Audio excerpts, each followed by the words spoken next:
नमस्कार, मैं आपके साथ अर्चना कौशल। आप देख रहे हैं आईपा यानी कि all India progressive politics association, जिसमें लगातार जनता के मुद्दों की हम बात कर रहे हैं, प्रगतिशील राजनीति की हम बात कर रहे हैं और जनता के मुद्दों को सरकार तक पहुंचाना आईपा का मकसद। उत्तर प्रदेश में चुनाव है, सरगर्मियां तेज है और 10 तारीख से मतदान शुरू हो जाएंगे और फिर 10 मार्च को होगा फैसला। लेकिन उससे पहले किस पार्टी ने अपना उम्मीदवार उतारा है और अपनी जीत को लेकर कितने आश्वस्त, जनता को लेकर उनका क्या उनकी प्राथमिकता है, क्या उनके एजेंडे, वो समझेंगे। हमारे साथ अपनी जनता पार्टी के प्रत्याशी हैं उपेंद्र गौतम जी। उपेंद्र जी, बहुत बहुत स्वागत आपका आईपा में। Thank you ma'am. और उसी के साथ बधाई के पात्र हैं आपकी, नई पार्टी आपकी है और कहीं ना कहीं आपने जिस तरह से चुनाव चल रहे हैं, एक अलग सोच के साथ आपने अपनी पार्टी बनाई। सबसे पहले आपने जो पार्टी बनाई है उसमें क्या प्राथमिकता के साथ आपको लगा कि अलग से पार्टी होनी चाहिए? किसी भी पार्टी से आप प्रत्याशी हो सकते थे।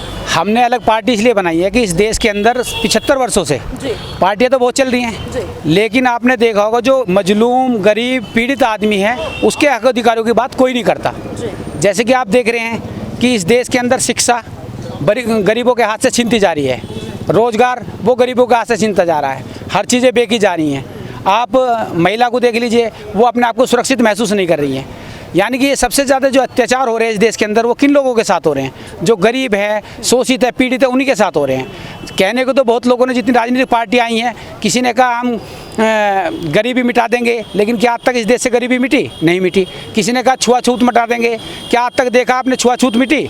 नहीं मिटी। आज भी किसी को घोड़े से उतार दिया जाता है, आज भी किसी को सही रूप में समानता का अधिकार किसी को नहीं मिल पा रहा है। कहने को तो हम एक लोकतंत्र में जी रहे हैं, लेकिन उस लोकतंत्र की हत्या आए दिन होती है।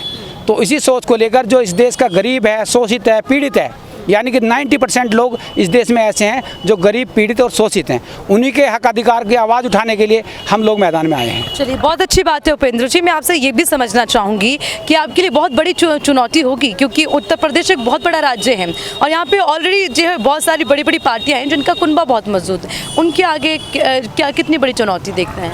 देखो, चुनौती है, हम उसी चुनौती के खिलाफ हमने लड़ने का संकल्प लिया है, क्योंकि धन बल की राजनीति आप देख रहे हैं, ज़्यादातर धन बल की राजनीति है। लेकिन जो धन बल की राजनीति करते हैं वो आपके बीच, जनता के बीच कितना रहते हैं? वो केवल कुछ समय के लिए आते हैं और फिर जीतते हैं तो चले जाते हैं और हारते तो चले जाते हैं। कोई भी जनता के बीच नहीं आता, उसके दुख दर्द में उसकी आवाज़ उठाने के लिए कोई भी सामने नहीं आता। आपने कोरोना काल देखा होगा, हर कोई अपने घरों में दुबका हुआ था, गरीब जनता को मरने के लिए छोड़ दिया, ऑक्सीजन नहीं मिल रही, सब अपने घरों में मौज से रहे हैं। तो इस देश के अंदर जो हम लोग हैं, जो गरीब आदमी हैं, जो लोगों के बीच के आदमी हैं, वही गरीब के हालात को समझने वाले हैं और वही उनके लिए काम करेंगे। ठीक है उपेंद्र जी, ज़रा ये बताएं, आपने कई सरकारें देखी होंगी और उसके बाद आपने पार्टी बनाने का फैसला लिया। समाजवादी पार्टी की सरकार 2017 से पहले रही, उसके बाद बीजेपी की सरकार रही, उससे पहले कांग्रेस भी थी, उससे पहले उसके बाद मायावती की भी सरकार आई।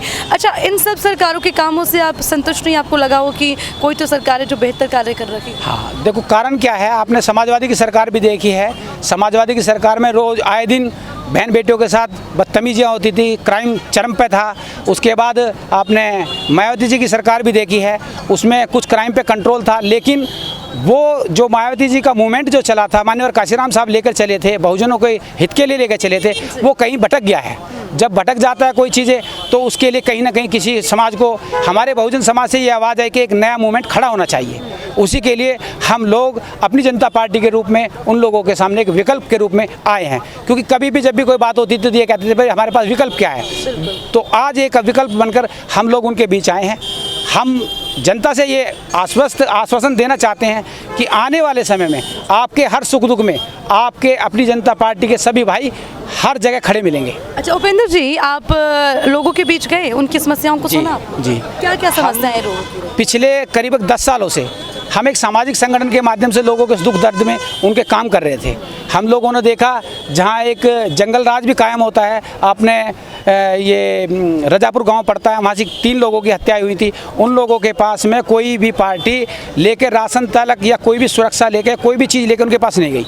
हमारा संगठन एक ऐसा संगठन था जिसने उसे आर्थिक रूप से जितनी हो सकती थी वो सहायता करी, उसके साथ साथ अधिकारियों से मिलकर उसे पिस्टल और रिवॉल्वर दिलाने का काम करा सुरक्षा के लिए, और उसके साथ साथ उसके जो दूसरे जो जंगलात कायम करना चाहते थे, जो बदमाश थे, उन लोगों का अधिकारियों से मिलकर एनकाउंटर कराने का काम करा।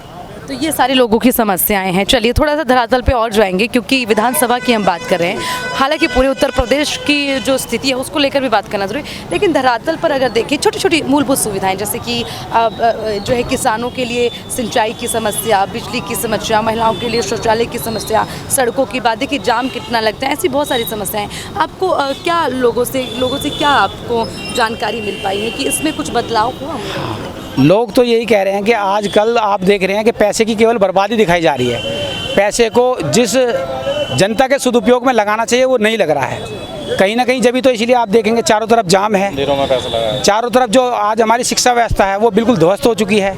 गरीब का बच्चा पढ़ने के लिए अब कहाँ जाए, उनका सब बाजारीकरण हो चुका है। आप स्वास्थ्य सेवाएं देख लीजिए, आज कोरोना काल चला था, जो लोग प्राइवेटाइजेशन को सबसे ज़्यादा प्राथमिकता दे रहे हैं, उस कोरोना काल में हमारे जो सरकारी अस्पताल थे उन्होंने ही लोगों की, गरीब लोगों की जान बचाने का काम किया। लेकिन हम देख रहे हैं कि आए दिन जो बीजेपी सरकार है वो आए दिन किसी न किसी चीज़ को, हर चीज़ को बेचने का काम कर रही है। जब हम इस देश की सारी चीज़ें बेच देंगे तो सरकार किसके लिए रहेगी? तो सरकार एक बहुत ज़रूरी कदम होता है जो गरीब की भी सुने, अमीर की भी सुने, पीड़ित की भी सुने।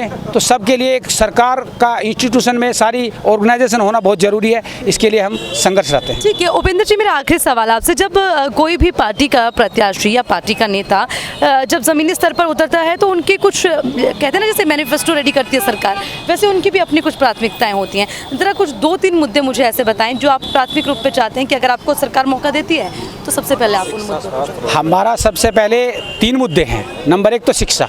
जब इस देश का हर एक बच्चा, हर एक नागरिक शिक्षित होगा, उसके बाद उसे उचित रोजगार मिलना चाहिए, उसकी शिक्षा के अकॉर्डिंग उसे रोजगार मिलना चाहिए। जैसे आप देख रहे हैं कि आज सभी लोग बेरोजगार। अभी शिक्षित नहीं है क्या? अभी शिक्षित कहाँ हैं लोग, बताइए? अभी भी यानी कि मैं कहता हूँ अभी भी 40% लोग ऐसे हैं जो कि शिक्षा के नाम पे उन्हें केवल मिड डे मील खिलाया जा रहा है, खिचड़ी खिलाई जा रही है। तो वो लोग बेचारे जो कॉन्वेंट पब्लिक स्कूल हैं उनसे मुकाबला कहाँ कर पाएंगे? हमारा पहला एजेंडा होगा कि समान शिक्षा मिले इस देश के अंदर सभी लोगों को। आप प्राइवेट और सरकारी स्कूल जी, की बात करें, उनमें जो बदलाव है, ठीक है। उसके अलावा रोजगार। आज हम लोगों को सबको भिखारी, जो बहुजन समाज के लोग हैं उनको भिखारी बनाने का काम किया जा रहा है कि आपके खाते में 500 रुपये डाल दिए जाएंगे, आपको राशन दिया जाएगा, 5 किलो गेहूँ दिया जाएगा। ये कब तक हमारा बहुजन समाज ये कटोरा लेकर लोगों के, मतलब सरकारों के पीछे फिरेगा? तो इसके लिए हम चाहते हैं कि उनको एक रोजगार दिया जाए, जो सम्मान से अपनी ज़िंदगी जिए। जब उनके पास रोजगार होगा, अपनी मर्जी का अच्छा खाना खरीद सकते हैं, अच्छा राशन खरीद सकते हैं, सब चीज़ कर सकते हैं। तो रोजगार की एक प्राथमिकता हमारी रहेगी। चलिए उपेंद्र जी, बहुत बहुत शुक्रिया हमारे साथ बातचीत करने के लिए। अपनी जनता पार्टी से प्रत्याशी उपेंद्र गौतम जी हमारे साथ थे और पूरी तरह से वो अपनी जीत को लेकर आश्वस्त हैं और कुछ प्राथमिकताएं उनकी है, जैसे कि शिक्षा का मुद्दा, रोजगार का मुद्दा, स्वास्थ्य सेवा का मुद्दा, जो कि लोगों की प्राथमिकताएं हैं। तो इनका मानना है अगर जनता जनार्दन इन्हें मौका देती है तो इन चीज़ों पर सबसे पहले उनका फोकस रहेगा। देखना होगा जनता का फैसला क्या। फिर मिलेंगे नई विधानसभा में नई शख्सियत के साथ और जानेंगे जनता के लिए क्या है उनकी तैयारियां और जनता क्या उन्हें मौका देगी। चलिए मुझे दीजिए इजाज़त, देखते रहिए आइपा। नमस्कार।